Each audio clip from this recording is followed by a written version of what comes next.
Pemirsa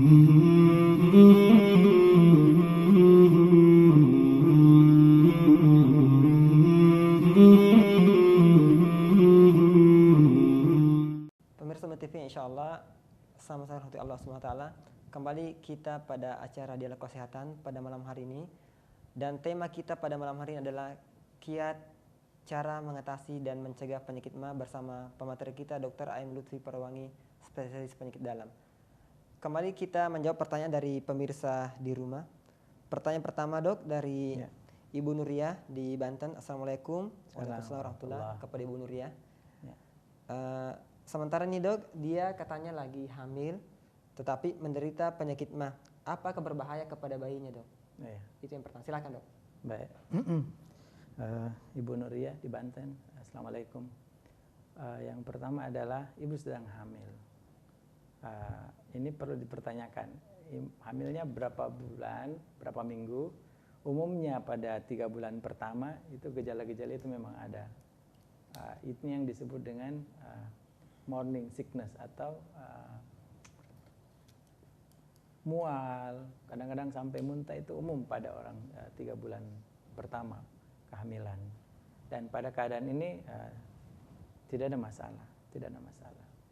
Dan apakah ibu hamil pertama atau kedua, ketiga, dan seterusnya. Nah, terlepas dari itu, pertanyaannya sekarang hamil dan ada penyakit MA, apakah ada pengaruhnya dengan bayinya? Penyakit MA sendiri itu terutama sebenarnya yang diperlukan oleh bayi adalah nutrisi dari ibu untuk bayinya nantinya. Nutrisi ibu, apakah itu kalsium atau protein dan seterusnya, ini sangat dibutuhkan. Pada penyakit MA bisa mengalami penurunan jumlah makanan atau penyerapan menjadi terganggu. Nah, ini saja yang dikhawatirkan sebenarnya. Tapi penyakit MA-nya itu sendiri secara langsung terhadap bayinya itu tidak berpengaruh. Nah, MA yang terjadi mengalami asupan nutrisi yang kurang, nanti akan berpengaruh kepada bayinya, itu prosesnya itu.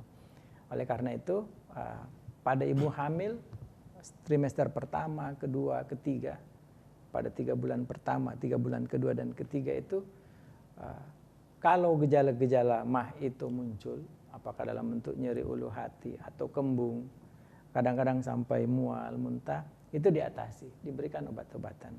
Dan banyak obat-obatan yang bersahabat untuk ibu hamil, aman untuk bayinya, dan ibunya tetap bisa tertangani. Contohnya itu adalah obat-obat antasida yang umum dijual itu aman untuk bayi, aman, ibunya sehat, bayinya. Nah, ada juga beberapa golongan lain obat-obatan. Namun sebaiknya jika gejalanya berlanjut mengakibatkan penurunan berat badan karena asupan nutrisi yang berkurang, sebaiknya konsultasikan ke ahli penyakit dalam, khususnya yang terkait dengan ahli saluran cerna. Sambil tetap berkonsultasi dengan ahli kandungan yang selama ini ibu tempati untuk kontrol kehamilan. Nah, itu. Kemudian yang berikutnya, saya kira itu tidak ada hubungan signifikan antara penyakit MA itu sendiri dengan bayinya. Tapi efek dari MA itu berupa penurunan asupan nutrisi yang bisa berpengaruh ke bayinya. Saya kira jadi itu. secara langsung, Dok, ketika ada seorang hamil dan menderita penyakit MA tidak berhubungan langsung ke janinnya, hanya ketika dia kurang asupan, Dok, ya? Ya, betul. Ya. Apalagi kalau 3 bulan pertama. 3 bulan pertama, Dok. Ya, itu bisa terjadi, hampir semua ibu-ibu dapat terjadi penyakit morning sickness. Ya. Saya kira itu. Terima kasih, Dok.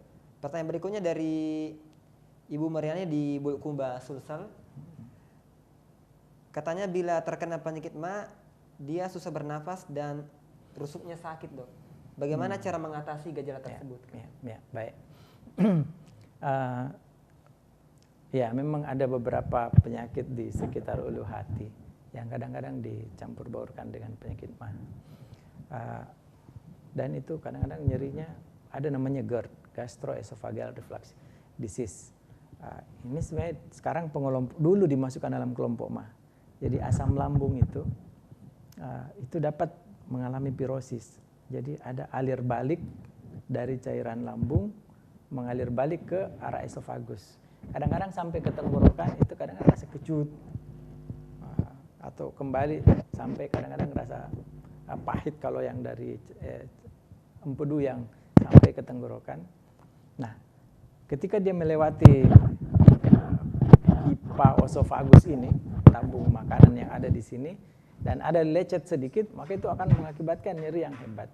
Kadang-kadang nyeri ini yang terasa sampai ke tulang rusuk.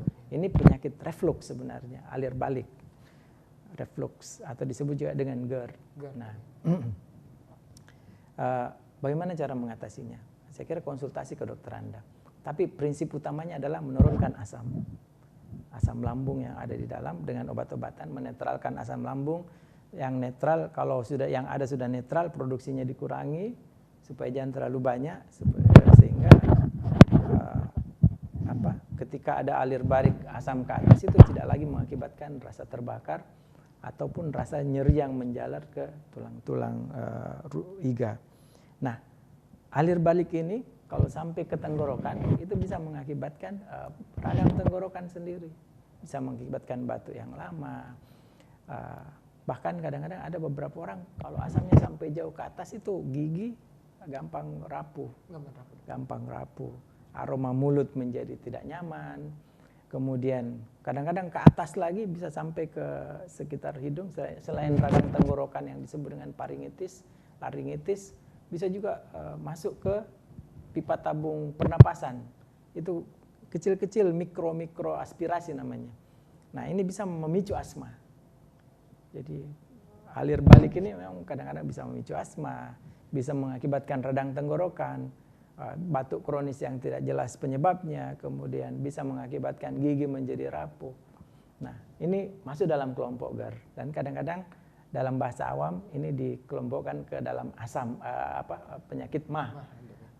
Padahal ini adalah kelompok lain sebenarnya.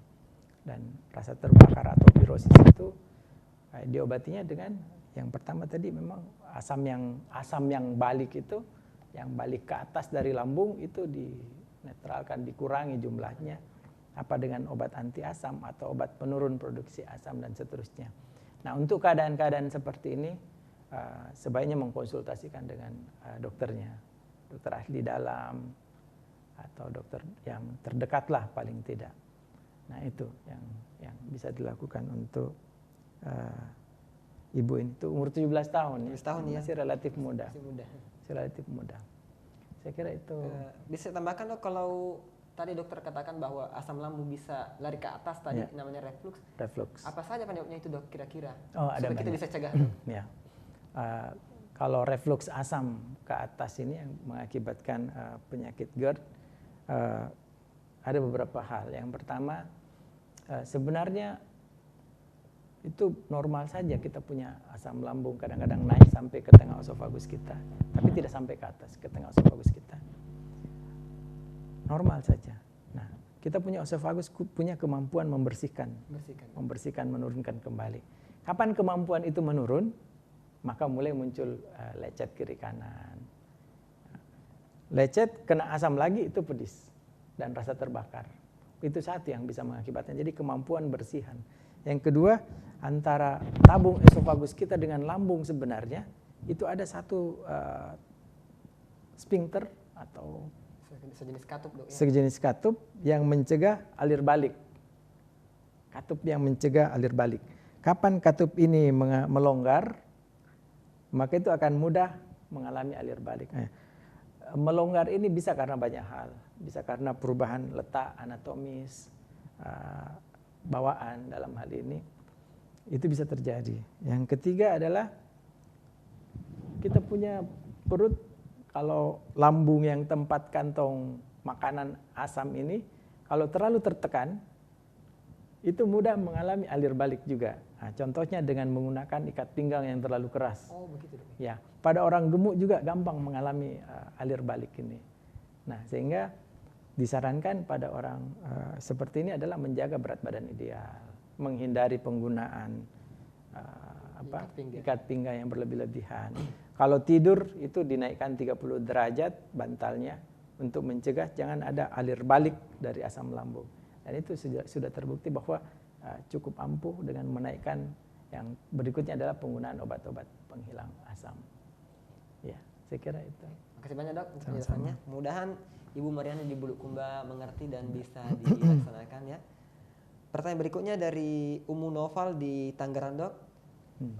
Bismillah, dokter, bagaimana cara minum obat penghilang sakit tanpa mengganggu lambung? Dan apa bahayanya sering minum obat mah? Syukran. Ya. Baik, Ibu Umu Noval di mana tadi? Tangerang. Di Tangerang. Ya. Assalamualaikum Umu Noval. Ini obat-obat penghilang sakit tadi ada beberapa golongan, memang ada beberapa golongan. Oleh dokter sudah paham betul. Nah, di antara golongan-golongan ini ada yang dapat mengakibatkan itu tadi penyakit lambung, penyakit mah. Nah, jenisnya yang mengakibatkan penyakit mah, bukan cara makannya. Jadi kalau jenisnya memang merusak, kadang-kadang ada yang mengatakan begini, dimakan setelah makan, lebih ringan. Jangan pada saat perut kosong, itu memang cukup membantu. Namun jangan lupa bahwa jenisnya ini yang lebih banyak peranannya dalam mengakibatkan kerusakan lambung. Nah, pada orang-orang di atas, kelompok umur di atas 50 tahun ke atas, maka mereka punya resiko untuk ketika mengkonsumsi obat penghilang rasa sakit itu mahnya kambuh. Nah, ada beberapa golongan-golongan, tapi golongan-golongan obat itu tersebut juga bukan tidak ada efek samping, dalam hal ada yang dapat mengakibatkan gangguan irama jantung. Oleh karena itu penggunaan golongan-golongan yang aman ini sendiri untuk lambung itu harus sepengetahuan atau atas sepengetahuan dokter, kemudian dibawa kontrol dokter, dibawa kendali dokter, dan follow up itu harus ditahu oleh dokternya. Nah, itu cara penggunaannya. Ya, boleh setelah makan, kalau tidak mempan datang ke dokternya, ganti dengan jenis lain. Ada beberapa seperti meloxicam, ini umum diketahui oleh masyarakat. Itu juga dapat mengakibatkan penyakit lambung. Tadi saya sudah sebutkan antalgin, asam mefenamat, jamu-jamuan penghilang rasa sakit. Karena ada beberapa kelompok jamu ternyata tidak murni jamu, sudah diperkaya dengan obat-obat penghilang rasa sakit. Ini tidak murni lagi. Sehingga jamu itu ketika dikonsumsi memang hilang sakitnya, tapi ketika lambungnya menjadi, karena di dalam jamu itu sudah terkandung, sudah diperkaya oleh yang membuat jamu ini dengan obat-obat penghilang rasa sakit. Ada beberapa penelitian yang menunjukkan setelah dianalisa ternyata kandungannya ada misalnya fenilbutason. Ini adalah obat penghilang rasa sakit yang digunakan oleh dokter. Atau dari golongan steroid, dexamethasone dan seterusnya, itu juga bisa mengakibatkan kelainan pada lambung. Nah, kemudian ketika mengkonsumsi obat mah, amankah dikonsumsi dalam jangka panjang? Nah, obat mah ada beberapa kelompok. Ada dalam keadaan tubuh kita tidak ada penyakit-penyakit lain, tidak ada penyakit penyakit hati, tidak ada penyakit ginjal, tidak ada penyakit yang lainnya, maka semua obat mah itu aman untuk digunakan dalam jangka panjang. Kecuali kalau misalnya seperti antasida, kalau ada penyakit ginjal itu tidak cocok. Karena harus diketahui bahwa antasida itu mengandung logam, aluminium dan seterusnya. Nah, itu oleh ginjal kita tidak, pada penderita penyakit ginjal yang sudah menderita penyakit ginjal itu tidak bagus. Tapi kalau masih dalam keadaan normal semuanya, maka semua akan dikeluarkan dengan normal. Jadi aman jangka panjang pada penderita mah yang tidak ada penyakit-penyakit lain. Itu yang pertama. Yang kedua, ada beberapa seperti penyakit mah misalnya yang dengan bakteri, itu memang terapinya sampai 2 minggu sampai sebulan, kadang-kadang diperpanjang lagi lebih lama untuk memastikan penyakit organik yang ada pada lambungnya itu bisa diobati, dituntaskan. Jadi pertanyaan, amankah dalam jangka waktu panjang? Itu aman. Asal tidak ada kelainan dan dibawa kendali atau kontrol dokter Anda. Itu mengenai pertanyaan itu. Saya kira demikian. Pertanyaan berikutnya dok dari Pak Wahidin di Medan. Katanya dia dok asam lambungnya selalu tinggi. Bagaimana cara mengatasinya supaya asam lambungnya tidak terlalu tinggi katanya? Ya, Dari Medan, Iya, Pak Wahidin. Pak Wahidin di Medan. Assalamualaikum Pak Wahidin.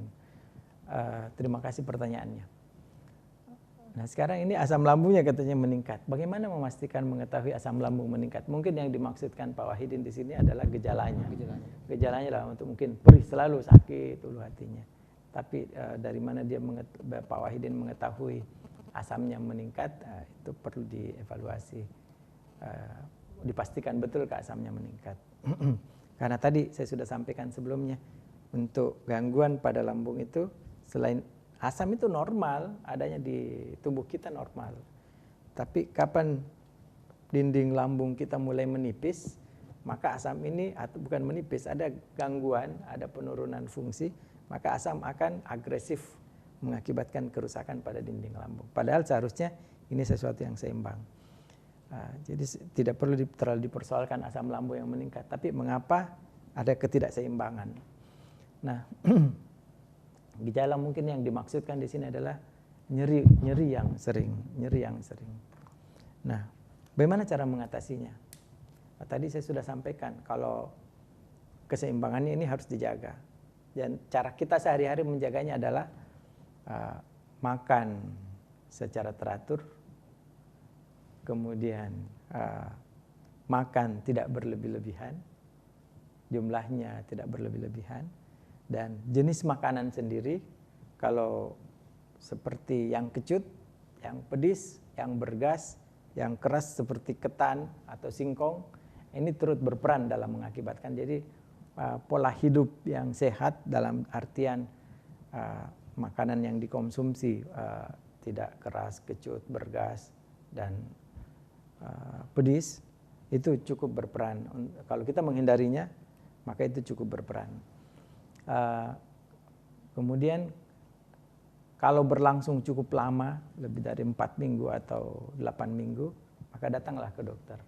Salah satu cara kita dokter ahli, apalagi endoskopis, ahli teropong itu dengan meneropong masuk ke dalam lambung, melihat jenis kelainan yang ada di dalam. Apakah hanya dalam bentuk erosi ringan, atau dalam bentuk ulkus yang memang luka yang menggaung, atau jangan-jangan ada tumor di dalam. Tapi ini kelihatan kalau seperti tumor lambung kan pasti berat badan menurun, ada perdarahan saluran cerna dalam bentuk, ini kalau sampai organik berdarah, tidak dianjurkan berpuasa, karena kadang-kadang puasa akan memperberat. Kalau penyakit organik yang ada luka. Nah, kalau ada luka, kadang-kadang seperti penggunaan penghilang rasa sakit yang berlebih-lebihan. Itu gejalanya dalam bentuk lemas, capek. Mengapa? Karena ada perdarahan di dalam. Dan perdarahan yang keluar itu dalam bentuk buang air besar hitam, seperti ter, seperti kopi hitam. Nah, kalau kapan menemukan kopi hitam saat buang air besar dalam keadaan lunak, encer, kemudian ketika disiram kemerahan, itu berarti ada perdarahan saluran cerna bagian atas, dan itu umumnya dari lambung. Nah, itu batas yang kita pakai di situ adalah ligamentum teres namanya, mulai dari duodenum, kemudian ke lambung, kadang-kadang dari osofagus juga. Itu gejala pada dispepsia organik. Nah, cara mengatasinya ketika rasa itu muncul tadi pola makan, pola minum, jenis makanan, jumlah makanan, saat makan yang teratur itu mesti dijaga dengan baik. Dan jangan lupa beban kerja, stres kerja, cemas kerja, tadi itu turut berperan. Kalau misalnya terasakan bahwa yang banyak berpengaruh adalah beban kerja, beban pikiran, maka terapinya adalah lebih banyak ke terapi psikologis. Terapi psikologis. Nah, untuk terapi psikologis bisa konsultasi dengan psikiatri, bisa memulai dengan terapi psikologi diri sendiri dengan lebih banyak mendekatkan diri kepada Allah, berzikir, bangun salat malam juga turut berperan saya kira dalam menenangkan, dalam menurunkan jumlah produksi asam ini. Itu terutama untuk yang dispepsia fungsional. Demikian. Ya. Mungkin terakhir dok, dari Bu Yun di Aceh. Assalamualaikum. Waalaikumsalam warahmatullahi. Pertanyaan dok, apakah berhubungan antara pusing dengan sakit mah dok? Jadi apakah hubungannya pusing dirasakan dan penyakit mah? Ya. Ya, silakan dok. Baik, saya sangat senang ini. Ibu Yun di Aceh, Assalamualaikum. Ini penanya kita ini benar-benar dari berbagai provinsi di seluruh Indonesia. Ya, pertanyaannya tentang penyakit mah. Apakah ini ada kaitannya, sakit mah ini ada kaitannya dengan pusing?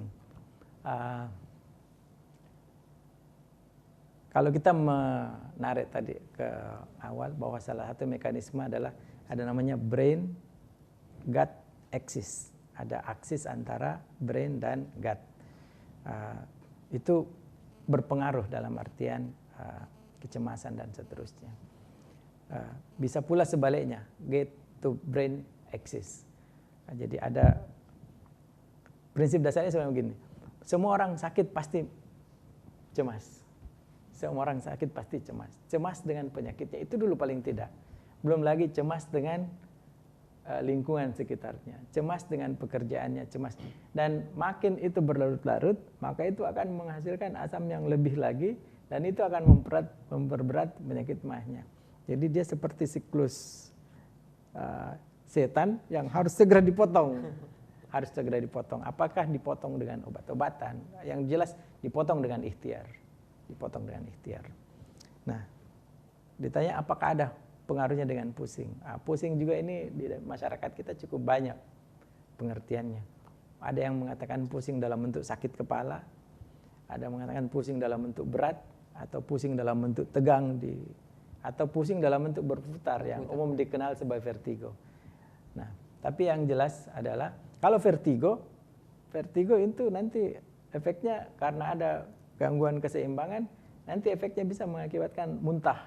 Nah, itu bisa terjadi.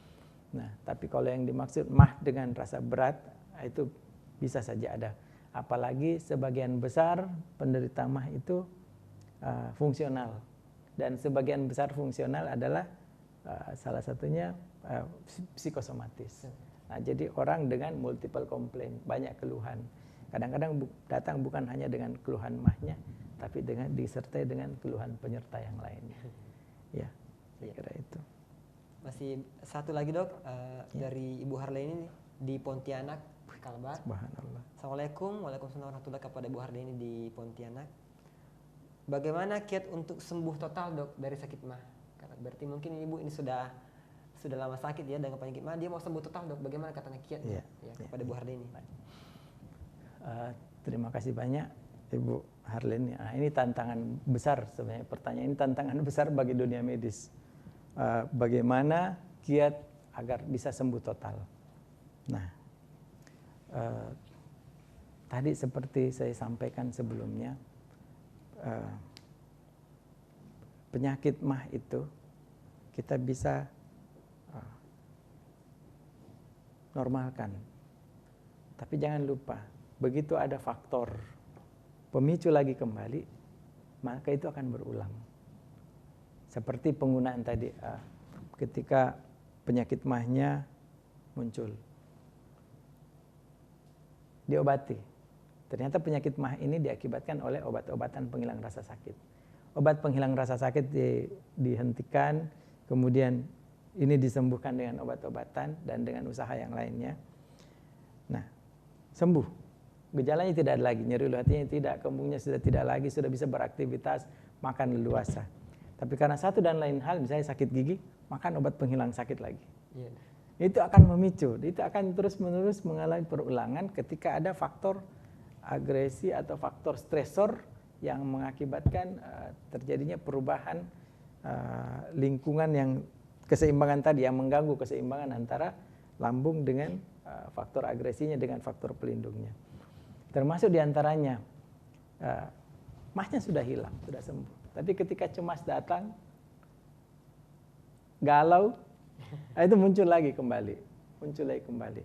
Jadi penyakit mah ini adalah bagaimana cara mencegahnya, itu yang penting memang. Itu topik kita, mencegah memang dengan yang pertama dengan pola makan, dengan diet, dengan menata pola makan, waktu makan, jenis makan dan seterusnya itu.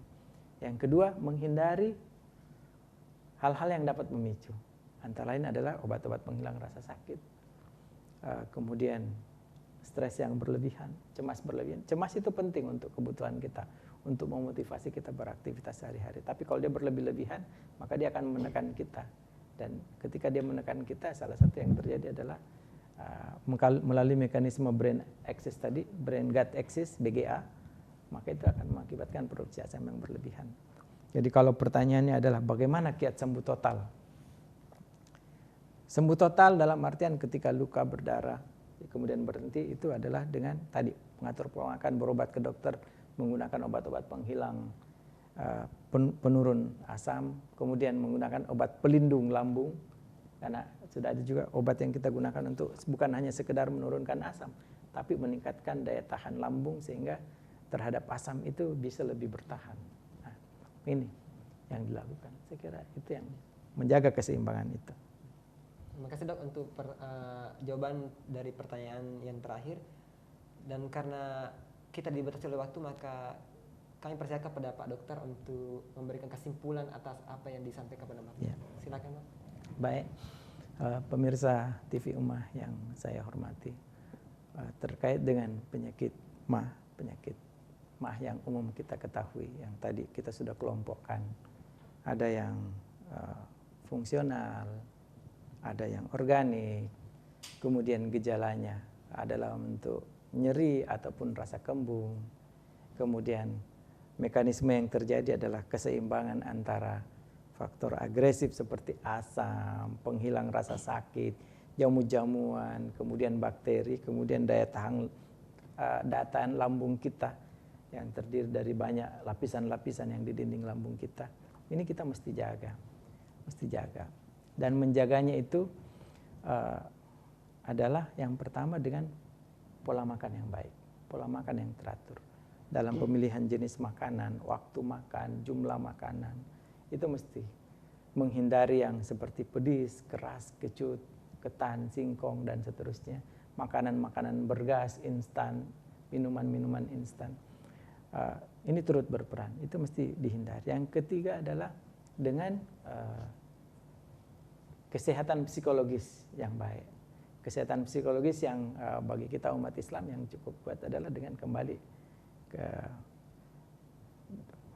menenangkan diri lebih banyak berzikir dan seterusnya, salat malam ini cukup kuat, mengaji dan seterusnya, lebih banyak menyandarkan kepada Allah.